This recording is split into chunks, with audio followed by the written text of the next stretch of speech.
আমরা শিক্ষিত মানুষদের সম্মান দিতে পারিনি, পেরেছি? একটু কিছু হলে সরকার যখন ভুল কোনো ডিসিশন নেয় তখন আমরা কিন্তু সরকারের বিপক্ষে গালাগালি করি। শালা সরকার এরকম করলো, অমুক করলো, তোর মায়ের এই করি, তোর বোনের এই করি, তোর ভাইয়ের সাথে এই নানান মুখ খিস্তি দিয়ে গালাগালি করে না? করে। কেন আপনি সরকারকে গালাগালি দেন কেন? হ্যাঁ, আপনি তো শিক্ষিত মানুষকে মর্যাদা দেননি। এই মমতাজুল ইসলাম রঞ্জিত পাড়াতে সিপিএমের প্রার্থী হয়েছি, সিপিএমের বোঝানোর জন্য বলছি। সিপিএম এখন ভাঙা পার্টি, ওর কেউ নাই। আমি রাজনীতি বলছি না, তা আমি সিপিএম থেকে দাঁড়িয়েছি, আমি একজন এমবিবিএস ডাক্তার। আর তৃণমূল থেকে একজন দাঁড়িয়েছে, লোকটা লেখাপড়া এক কলমও জানে না। আচ্ছা বলুন তো, ভোটের ফলে রেজাল্ট আউট হলো, জিতবে কে? সত্যি কথা বলুন, তৃণমূল, তাই না? আমি কিন্তু এমবিবিএস ডাক্তার, আমি একটাও ভোট পাবো না। নিয়ে এই অশিক্ষিত লোককে পার্লামেন্টে পাঠিয়েছে, পার্লামেন্টে গিয়ে এবার ভুলভাল ডিসিশন দিয়েছে, তখন রাস্তা অবরোধ করে বসে আছে। এই গাধা, ভোটের বোতাম টেপার সময় একবার হুঁশ ছিল না যে কার বোতামটা টিপছি? এটা হুঁশ ছিল না? তুমি তো একটা গরু কোয়ালিটির মানুষকে তুমি পার্লামেন্টে পাঠিয়ে দিয়েছো, অশিক্ষিত নির্বোধকে। তুমি তার থেকে আর কি বিল আশা করতে পারো? কি বলছি বুঝতে পারছেন না? শিক্ষিত মানুষদের মর্যাদা দিয়েছেন কে? আল্লাহ। ওয়া আল্লামা আদামাল আসমাআ কুল্লাহা সুম্মা আরাযাহুম আলাল মালাইকাতি ফাকালা আনবিউনি বিআসমাই হাউলাই ইন কুনতুম সাদিকিন। আল্লাহ আদমকে তৈরি করলেন, আদমকে বানানোর পরে বলছেন, আদম এই এটার নাম টেবিল, এর নাম এই, এটার নাম গরু, এর নাম গাছ, এর নাম মাটি, এর নাম চাঁদ, এর নাম সূর্য, সব জেনে নেন। আদম আলাইহিস সালাম সব জেনে নিলেন। এবার ফেরেশতাদেরকে আল্লাহ তাআলা ডেকে বলছেন, এই তোমরা এদিকে এসো, সবাই এদিকে এসো। ফেরেশতারা এসে বলছে, আল্লাহ কি বলছেন? তো বলছে, বল এইগুলো সব নাম বল। বলছে, আল্লাহ আমরা তো জানি না, আপনি যতটা শিখিয়েছেন ততটা জানি, এর থেকে বেশি তো আর জানি না। বলছে, আচ্ছা তাহলে দেখবি। এ আদম তুমি এই নামগুলো সব বলে দাও। আদম আলাইহিস সালাম বলছেন, এটা গাছ, এটা পুকুর, এটা আম, এটা জাম, ওটা কাঁঠাল, ওটা তরমুজ, ওটা আনারস। আল্লাহ তখন বলছেন ফেরেশতাদেরকে, আদমকে সেজদা করো, সেজদা করো ওকে। আদমকে সেজদা করানো হলো। আচ্ছা বলুন তো, আদমকে সেজদা করানো হলো কেন? কেন? আদম বলতে পেরেছে, জ্ঞানী তাই, শিক্ষিত তাই, ফেরেশতারা বলতে পারেনি তাই। তার মানে শিক্ষিত মানুষের মর্যাদা আছে না নেই? আছে, আছে। নাম্বার 2, আর একটা কথা বলছি, মুহাম্মদ সাল্লাল্লাহু আলাইহি ওয়াসাল্লাম শিক্ষিত মানুষদের মর্যাদা কেমন দিয়েছেন? মানুষের কথা বাদ দেন, বলুন বাড়িতে কুকুর, কুকুর বাড়িতে পোষা জায়েজ না নাজায়েজ? নাজায়েজ। নবীজি বলেছেন, কেউ যদি বাড়িতে কুকুর যদি রাখে, প্রত্যেক দিন সকালবেলা তার আমলনামা থেকে 1 কেরাত অর্থাৎ 2 কেরাত অর্থাৎ 2 উহুদ পাহাড়ের সমান নেকি মাইনাস করে দেওয়া হবে। কুকুর পোষা তাহলে যাবে না।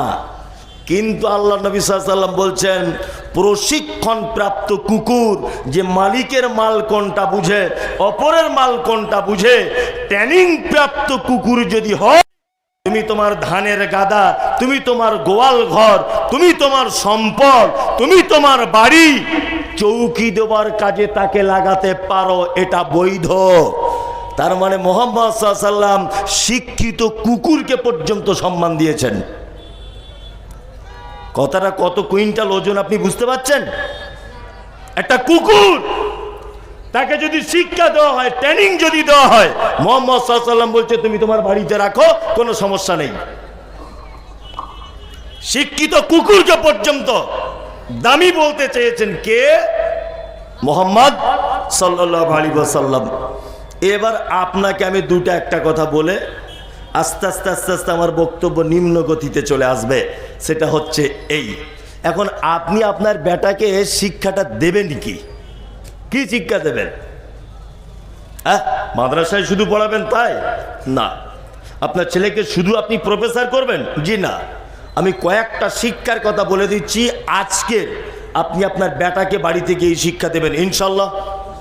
ইনশাআল্লাহ কে কে বলে দেবেন দায়িত্ব নিয়ে? বলুন তো, সবাই দায়িত্ব নিয়ে বলুন, বলে দেবেন আপনার বেটাকে বাড়ি গিয়ে বলে দেবেন। শিক্ষিত মানুষদের মর্যাদা দিতে দিতে আল্লাহ সুবহানাহু ওয়া তাআলা পবিত্র আল কোরআনে একটা আশ্চর্য ঘটনা বর্ণনা করেছেন। আশ্চর্য ঘটনা। যারা জেনারেল শিক্ষিত ছেলে, প্রথমেই বলেছি আমি বড় আলেম নয়, তবে চতুর্দিকের জ্ঞান একটু একটু করে রাখি, একটু একটু করে চারিদিকের জ্ঞান। জেনারেল যারা শিক্ষিত তারা জানে যে আফ্রিকা বলে একটা দেশ আছে, তাই না? আফ্রিকা, এই আফ্রিকাকে বলা হয় দুর্ভিক্ষের মহাদেশ। আর এই আফ্রিকার একটি শহরের নাম হচ্ছে হাবাসা। কি নাম? হাবাসা। এই হাবাসা নামক শহর, যার বর্তমান নাম হচ্ছে ইথিওপিয়া, এই সেই হাবাসা যেখানে হযরতে বেলালের জন্ম, বাদশা নাজ্জাশীর ইতিহাস, গায়েবানা জানাজা পড়ার এই ইতিহাস এখানে লুকিয়ে আছে। এই হাবাসা নামক জায়গাতে একটা লোকের জন্ম, তার নাম লোকমান। কি নাম? লোকমান। তাকে মানুষ বলে লোকমান হাকিম, তাই না? হাকিম মানে প্রজ্ঞাময়, জ্ঞানী। হাবাসা অর্থাৎ ইথিওপিয়ার লোক যারা বা দক্ষিণ আফ্রিকার লোক যারা, এদের ঠোঁটগুলো খুব মোটা, চুলগুলো পাখির বাসার মতো কালো, কুচকুচ কুচকুচ কুচকুচ করে, দেখতে একেবারে কুশ্রী, দেখতে একেবারেই খারাপ। এইরকম একজন আফ্রিকান মানুষের ব্যাপারে আল্লাহ সুবহানাহু ওয়া তাআলা তার জ্ঞানকে প্রাধান্য দিয়ে পবিত্র আল কোরআন মাজিদে পর্যন্ত তার নামে একটা সূরা অবতীর্ণ করে দিয়েছে। নবীও ছিলেন না, রসুলও ছিলেন না লোকমান।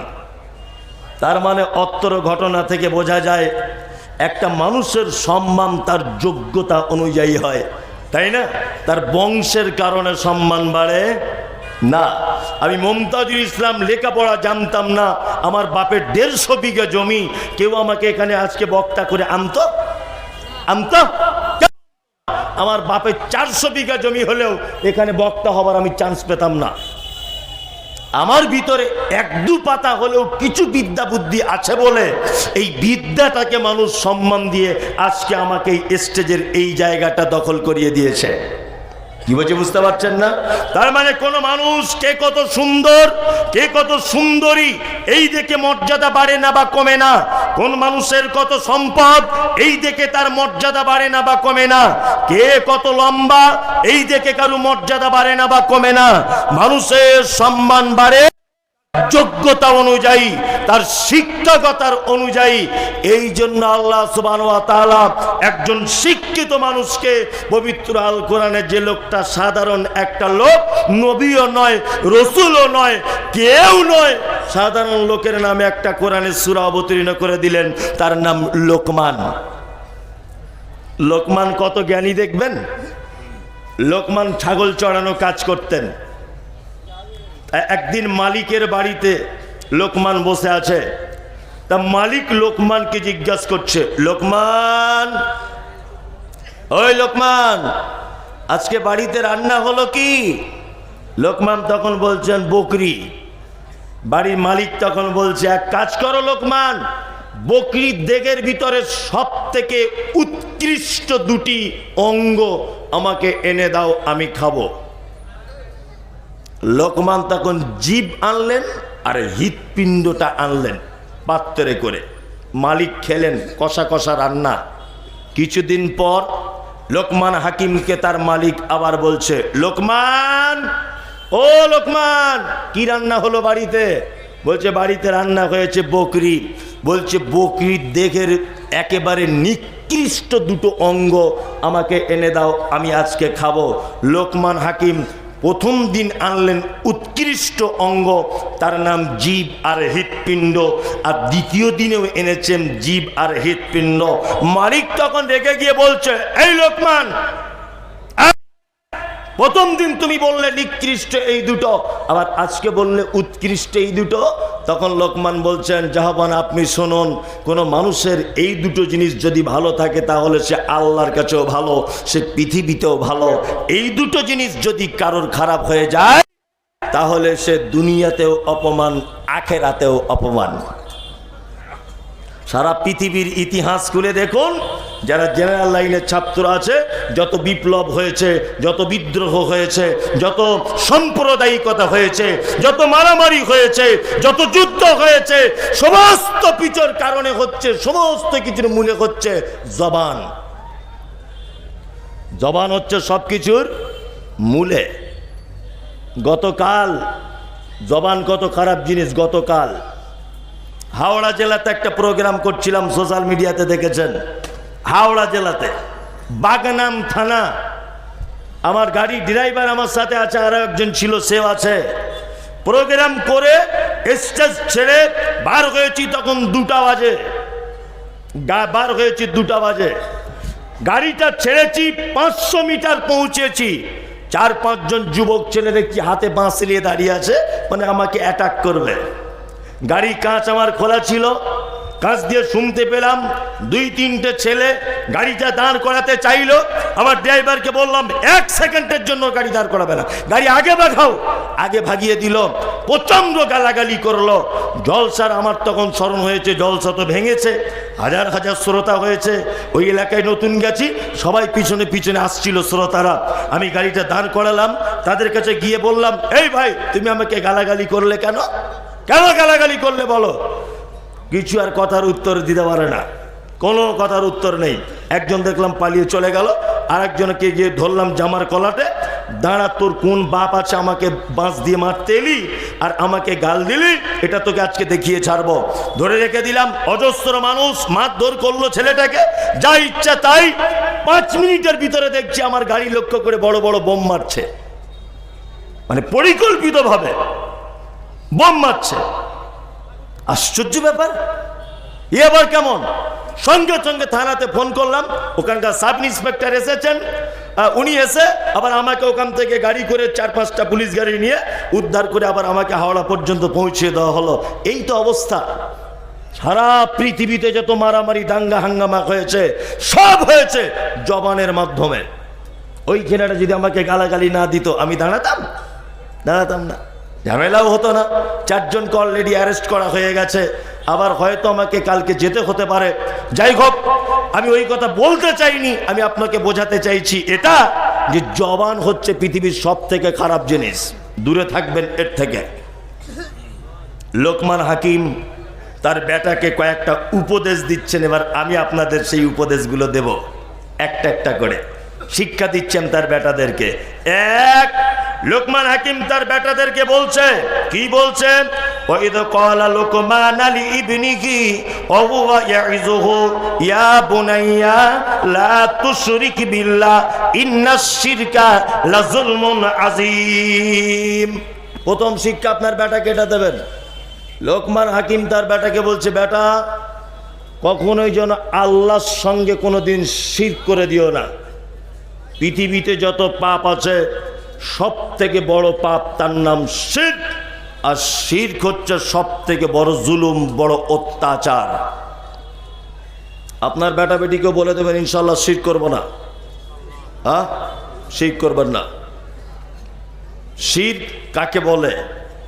এক, আল্লাহর যে ক্ষমতা আছে, এই ক্ষমতা পৃথিবীর অন্য কারো আছে, এটা মনে করা কি শিরক। রুজি ডিপার্টমেন্ট কার হাতে?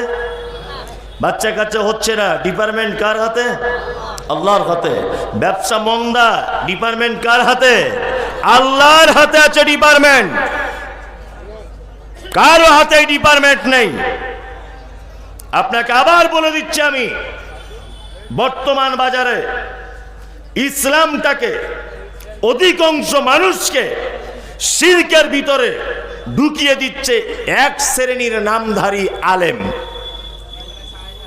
কি বলছি বুঝতে পারছেন? আলেম ছাড়া একটা মানুষ শিরক করতে পারে না, কখনোই করতে পারে না। তাবিজ এটা কি? শিরক। তাবিজ লেখে কে? মৌলভী সাহেব। মৌলভী সাহেব না, মৌলভী সাহেব। মাজারে যাওয়া কি? শিরক। মাজার করে বসে আছে কে? হুজুর। হুজুর না তো ঠাকুর। এই যে সব দাড়িওয়ালা টুপিওয়ালা মাজার করে বসে আছে, সব শিরক। মুর্শিদাবাদে তো অনেক মাজার আছে, এসবগুলো যদি একটা একটা করে বলি না, আপনাদের এলাকাতে তো পীরে ভর্তি। সারা মুর্শিদাবাদ পীর, লালবাগ এলাকা টোটালে সব পীর, তাই না? আল্লাহু আকবার। মানে আপনাদের আর নামাজ রোজা কিছু লাগবে না, ওদের হাত ধরলেই হয়ে যাবে। আশ্চর্য ব্যাপার। আমি মমতাজুল ইসলাম এ কথা বারবার বলি, ওই জন্য আমাকে পীর সাহেবরা বলে তুমি কি আর বক্তব্য খুঁজে পাও না? আমি তোদের যতক্ষণ না উচ্ছেদ না করবো এই বক্তব্য ছাড়বো না, তোদের উচ্ছেদ করে ছাড়বো, তোদের ভিটে বাটি চাটি করবো। হারামখোর। অন্য লোকের বইয়ের বাচ্চা হয় না তখন বলছে আমাদের কাছে এসো তাবিজ নিয়ে যাও, আর ওর বইয়ের যখন বাচ্চা হয় না তখন যে কি প্লেনে করে ভেলোরে যাচ্ছে। এই বুদ্ধি তোমায় কে দিল? 2023 সালের মানুষ এত বোকা হয়? হ্যাঁ, এত বোকা হয়? আমি একটা জিনিস শুনেছি, আপেল খেলে শরীরে পুষ্টি যোগায়। কেউ যদি আপেল বগলে বেঁধে ঘোরে একটা উপকার নেই, আছে আর নাই? এই যে কোরআনের একটা আয়াতের অপব্যাখ্যা করেছে, নুনাজ্জিলু মিনাল কোরআন মা হুয়া শিফা। আল্লাহ বলছে কোরআন অবতীর্ণ করেছি, এতে রয়েছে আরোগ্য মোমেনদের জন্য। মোমেনদের জন্য কি? আরোগ্য। হুজুর বলছে আরোগ্য মানে সূরা ফাতিহা পড়ে তাবিজে ঢুকিয়ে হাতে বাঁধো, শিরক। জ্বর হয়েছে প্যারাসিটামল খেতে হবে, এমন প্যারাসিটামল কেউ যদি গলায় লাল সুতো দিয়ে বেঁধে ঘোরে তাহলে এটা জ্বর সারবে? সারবে? সারবে না। কোরআন পড়ো, এর ভিতরে রয়েছে শিফা। কোরআন তেলাওয়াত করো, এর ভিতরে রয়েছে তোমার জীবনের সফলতা, এর ভিতরে রয়েছে তোমার বরকত, রয়েছে তোমার আরো মেডিসিন। এর ভিতরে তুমি কোরআন গলায় বেঁধে ঘুরলে চলবে না। শিরক। পৃথিবীতে যত পাপ আছে একটা খাতারনাক পাপ, তার নাম শিরক। এ পাপ করলে আল্লাহ যত রাগে, অন্য পাপ করলে অত রাগে না। আপনাকে একটা জিনিস বলি, আমার বিয়ে হয়েছে নতুন, আমার স্ত্রী খুব সুন্দরী, চরম সুন্দরী, মানে দেখে কোনজন? আচ্ছা বলুন তো, আমার স্ত্রী যে এত সুন্দরী, এতে আমার চুল পরিমাণ কোনো রকমের অবদান আছে? কথা বলুন। ও যে সুন্দরী, এটা কার দান? আল্লাহ। আমি ওই ইমাম সাহেবকে ডেকে 500 টাকা দিয়ে বিয়ে পড়িয়েছি, 500 টাকা দিয়ে। ওর বাপকে রেখেছিলাম অলি হিসাবে, 3 বার কবুল বলে দিয়েছে, হয়ে গেছে, ও আমার বউ। এখন বউ হবার পরে দিলাম কি না, একটা নাকের ফুল, একটা সোনার আংটি, একটা বেনারসি শাড়ি, একটা লাল টুকটুকে ব্লাউজ, এই 3-4টে জিনিস ওকে আমি দিয়েছি গরিবানা মতে। সংসার করছি, সংসার করতে করতে আমি রাজমিস্ত্রির কাজ করি, ব্যাঙ্গালোরে চলে গেলাম বউটাকে রেখে বাড়িতে। 3 মাস পরে বাড়ি আসছি, এসে ঘরের দরজা খুলেই দেখছি আমার সেই বিশ্ব সুন্দরী বউ, আমার ছোট ভাই দেওর হয়, দেওর বলে দুজনে এক বালিশে মাথা দিয়ে গলা ধরে দুজনা শুয়ে আছে বা বসে বসে গল্প করছে। আচ্ছা বলুন, আমি যদি এটা এসে 3 মাস পরে দেখি আমার সুন্দরী বউটা আমার ছোট ভাইয়ের গলা ধরে বসে বসে কানে কানে গল্প করছে আর প্রেম বিনিময় করছে, বলুন তো আমার রাগ হবে কি হবে না? কেন হবে? কেন? দেওর হয়, দেওর বলে কথা একটু হাত দিয়েছে, তো কি হয়েছে? খুব রাগ হবে না? খুব রাগ। ও যদি কারোর সঙ্গে একটু মিষ্টি করে হেসে কথা বলে তবুও হিংসা হয়, হয় না? হয়। ও যদি কারো দিকে একটু তাকায় হিংসা হয়, হয় না? হয়। কিসের অধিকারে এত হিংসা? কিসের অধিকারে এত প্রেম? আপনি দিয়েছেন বাকি, রূপ তো আল্লাহর দেওয়া। দিয়েছেন কি? 500 টাকা মোহর, সোনার একটা আংটি, একটা বেনারসি শাড়ি, লাল টুকটুকে একটা ব্লাউজ, এই 3-4 হাজার টাকার মাল দিয়ে এত অধিকার দেখাচ্ছেন যে আপনার বউ অন্যজনের দিকে ফিরে একটু হাসলে আপনার জ্বালা ধরে যায়, তাই না? এইবার আপনাকে বলছি, বলুন জোরে একটু বলবেন, আপনি যে নিঃশ্বাস নেন এটা কার দান? কে? আল্লাহ। চোখে দেখেন এই আই পাওয়ার কার? আল্লাহ। এটা যদি মেশিন হতো, এই যে ফোল্ডিং সিস্টেম হাত, এটা যদি কোনো গাড়ির পার্টস হতো, তাহলে এইখানে গিরিশ ব্যবহার করতে হতো, হতো না? জন্ম থেকে নিয়ে মৃত্যু পর্যন্ত ফোল্ডিং সিস্টেম। কে গিরিশের মালিক? কে? আল্লাহ। যে আল্লাহ অক্সিজেন, যে আল্লাহ জন্ম থেকে মৃত্যু পর্যন্ত আপনার সময় দান করেছে, বলুন সেই আল্লাহকে বাদ দিয়ে যদি অন্য কারোর গলা ধরতে যান, আল্লাহ রাগ করবে কি করবে না? করবে, করবে। শিরক মারাত্মক বড় পাপ। আমি ওই জন্য সারা পশ্চিম বাংলার যত বক্তা আছে, প্রত্যেক বক্তাদের কাছে বিনীত অনুরোধ, হযরত মুহাম্মদ সাল্লাল্লাহু আলাইহি ওয়াসাল্লাম মক্কাতে ছিলেন 13 বছর। কত বছর? 13 বছর। 13 বছরে তিনি বক্তব্য রেখেছিলেন একটি মাত্র বিষয়, তাওহীদ প্রতিষ্ঠা করতে হবে, শিরক মুক্ত সমাজ গড়তে হবে। 13 বছরের বক্তব্য ছিল এটা। আজও পর্যন্ত আহলে হাদিস বলে দাবি করে। স্বামী স্ত্রী একটু ঝগড়া হোক, ওর বউ দেখবেন কোনো বাবার কাছে যাচ্ছে গোপনে তাবিজ জানতে, এগুলো ঘটনা ঘটছে। বলছে আহলে হাদিস, আবার ও বলছে আহলে হাদিস। ওর বেটা হয়েছে, রাতে চমকে উঠছে, কাঁদছে। ওর মা তখন পরামর্শ দিচ্ছে, সাইফুল একটু মৌলবি সাহেবের কাছে গেলে হয় না, তাবিজ টাবিজ একটু দিয়ে দিবে, দেখবি ভয়টা আর করবে না। হ্যাঁ, মৌলবি সাহেব দেখছে একটা কাস্টমার এসেছে, অল্প বেতন, যা হয় হবে তো, না? মৌলবি সাহেব ভেবেছে অল্প বেতন, যা হয় হবে। এ কথা আমি অনেক জায়গায় বলি, আজকে ডাইরেক্ট যখন তখন বলে দিই। 500 টাকা মৌলবি সাহেব তাবিজ দিচ্ছে দোকানদারকে। দোকানদার জিজ্ঞাসা করছে, ভাই কাজ কি? বলছে কাজ মানে ক্যাশ বাক্সে শুধু তাবিজটা রাখবে, দেখবে পাশে যত দোকান আছে সব দোকান বন্ধ হয়ে যাবে, কাস্টমার তোমার দোকানে একেবারে ভিড় গুতুগুতি করবে, তাবিজের এত পাওয়ার। বলছে লাগবে কত? বলছে 500 টাকা ঝেড়ে নিয়েছে। কে বলছে? বুঝতে পারছেন? তা আমি মনে মনে ভাবছি যে ইমাম সাহেব বেতন কত? বলছে 4,500। আর তুমি যখন তাবিজ দিয়ে সব দোকান বন্ধ করে দিতে পারছো, ওর ক্যাশ বক্সে টাকা ভর্তি করে দিতে পারছো, তা তুমি মসজিদের সেক্রেটারি বানিয়ে ইসরায়েলকে একটু তাবিজ করে কিছু টাকা বাড়িয়ে নাও না বেতনটা, তাহলে বলবো তোমার তাবিজের কাজ। হ্যাঁ, এরকম ভণ্ডামি চলছে কি চলছে না? শিরক মারাত্মক বড় পাপ, এই পাপ করবেন না। ইনশাল্লাহ আমরা আমাদের পরিবারকে শিরক থেকে বাঁচাবো, ইনশাল্লাহ। ইনশাল্লাহ।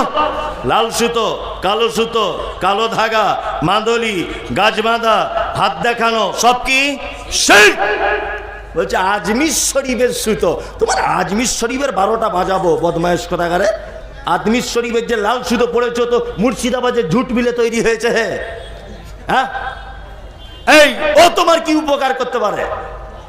বলছে আজমির শরীফের সুতো। পৃথিবীতে মাত্র 3টে জায়গা আছে নেকির উদ্দেশ্যে যাওয়া যায়। 1 মক্কা অর্থাৎ কাবা, 2 মদিনা মসজিদে নববী, 3 ফিলিস্তিনের মসজিদে আকসা, 4 নম্বরের অপশন আর একটা আছে। নবী মুহাম্মদ সাল্লাল্লাহু আলাইহি ওয়াসাল্লাম বলেছেন, কোন মানুষ যদি বাড়ি থেকে ওযু করে মসজিদে কুবাতে গিয়ে যদি 2 রাকাত সালাত আদায় করে, একটা উমরা হজের সমান নেকি তার আমলনামাতে লেখা হবে। এই 4টে জায়গা ছাড়া নেকির উদ্দেশ্যে ভ্রমণ করা চলবে না। বলছে 7 বার আজমিরে গেলে 1 বার হজের নেকি। হজ পড়ে আছে, তোমায় কাঁচা কুঞ্চিলে পাছার চামড়া তুলে দিতে হবে। বিয়াদব কোথাকারে, কে তোমাকে কথা বলেছে? কিসের আজমির, কিসের লাল সুতো? আশ্চর্য ব্যাপার, সব শিরক। সব কি শিরক। কি হলো? ও ডাকতে হবে না, ওরা ওইভাবেই যদি ভালো বোঝে। হ্যাঁ,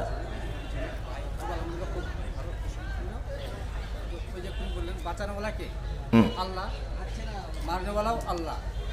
আপনাকে যে অ্যাটাক করেছিল, আপনি খোঁজ করলেন কোথায়? আল্লাহকে না ডেকে থানাতে। এটা একটু সম্পর্কে ব্যাখ্যা করুন। এতটুকুই আপনার জানার? আচ্ছা, ওটা লাস্টের দিকে বলবো, লাস্টের দিকে বলবো। হ্যাঁ জি, ওটা লাস্টের দিকে বলবো। একবার বলে দেন ডান দিকে জায়গা আছে। আচ্ছা, এই ডান দিকে জায়গা আছে, এদিকে আছে ভাই যারা দাঁড়িয়ে আছেন, ডান দিকের জায়গা আছে, আপনারা এইদিকে আসুন, তাড়াতাড়ি এদিকে চলে আসুন, ডান দিকে জায়গা আছে। আচ্ছা, এদিকে ফিরুন, এদিকে ফিরুন, এদিকে ফিরুন। সেটা হচ্ছে শিরক। আমরা আমাদের পরিবারকে শিরক মুক্ত পরিবার গড়ে তুলবো ইনশাআল্লাহ। কোন শিরকের সঙ্গে আপোষ হবে না। চলুন, লোকমান হাকিম তার বেটাকে আবার বলছেন, ওয়াইদ ওয়াসাইনাল ইনসানা লিওয়ালিদাইহি হামালাতুহু উম্মুহু ওয়াহানান আলা ওয়াহানিন ওয়া ফিসালুহু ফি আমাইনি আনিশকুরনি ওয়া লিওয়ালিদাইকা ইলাইয়াল মাসির। লোকমান হাকিম আবার তার বেটাকে বলছে, আল্লাহ তাআলা বলছেন আমি মানুষকে তার পিতামাতার সঙ্গে সদ্ব্যবহার করার নির্দেশ দিয়েছি, কারণ তার জননী তাকে কষ্টের পর কষ্ট ধারণ করেছে পেটে তাকে জন্ম দেওয়ার সময়, এবং পর্যাপ্ত টাইম পর্যন্ত, নির্দিষ্ট টাইম পর্যন্ত পর্যাপ্ত পরিমাণে তাকে দুধ পান করিয়েছে। দ্বিতীয় শিক্ষা প্রত্যেক সন্তানদের জন্য লোকমান হাকিম তার বেটাকে দিচ্ছে, বেটা পিতামাতার সঙ্গে অসৎ ব্যবহার করিও না। এবার আপনাকে একটা কথা বলি, পৃথিবীতে দুটো মানুষের মাধ্যমে জান্নাত যাওয়া যায়। কটা মানুষ? দুটো। এক আপনার আব্বা, দুই আপনার মা। এদের সেবা যত্ন করার মাধ্যমে, এদের সেবা যত্ন করার ফলে আপনি জান্নাত যেতে কে পারবেন? অবশ্যই পারবেন। হয়তো পিতামাতার সঙ্গে ভালো ব্যবহার হয়, কেহ নাই। বুড়ো লোকদেরকে জিজ্ঞাসা করলে চাচারা বলতে পারবে কেমন অবস্থায় আছে। আবার যাদের আগে আগে স্ত্রী মারা গেছে তারা যে কত কষ্ট আছে আল্লাহ ছাড়া আর কেউ জানে না। মনের কথা স্ত্রীকে ছাড়া কাউকে তো বলা যেত না, সে তো আর নাই, ছেলে মেয়েদের বৌমাদের আর বলতেও পারে না, আছে না নেই? কিন্তু আল্লাহ সুবহানাহু ওয়া তাআলা পিতা মাতার ব্যাপারে বলতে গিয়ে বলছেন, উফিউ ওয়ালা তানহারহুমা ওয়াকুল্লাহুমা কাওলান কারীমা। তোমার পিতামাতার সঙ্গে এমন কথা বলে দিও না যে তোমার কথাতে শব্দটুকু যেন বলে না দেয়। যদি দেয় বিপদ হয়ে যাবে। কথা বললে ভদ্রতার সাথে বলো, নম্রতার সাথে বলো, মাথা নিচু করে বলো, কণ্ঠ নিচু করে বলো, খুব সম্মান জানিয়ে তাদের সাথে কথা বলো। বর্তমান যেন বাজারটা সম্পূর্ণ বিপরীত দিকে চলছে, তাই না?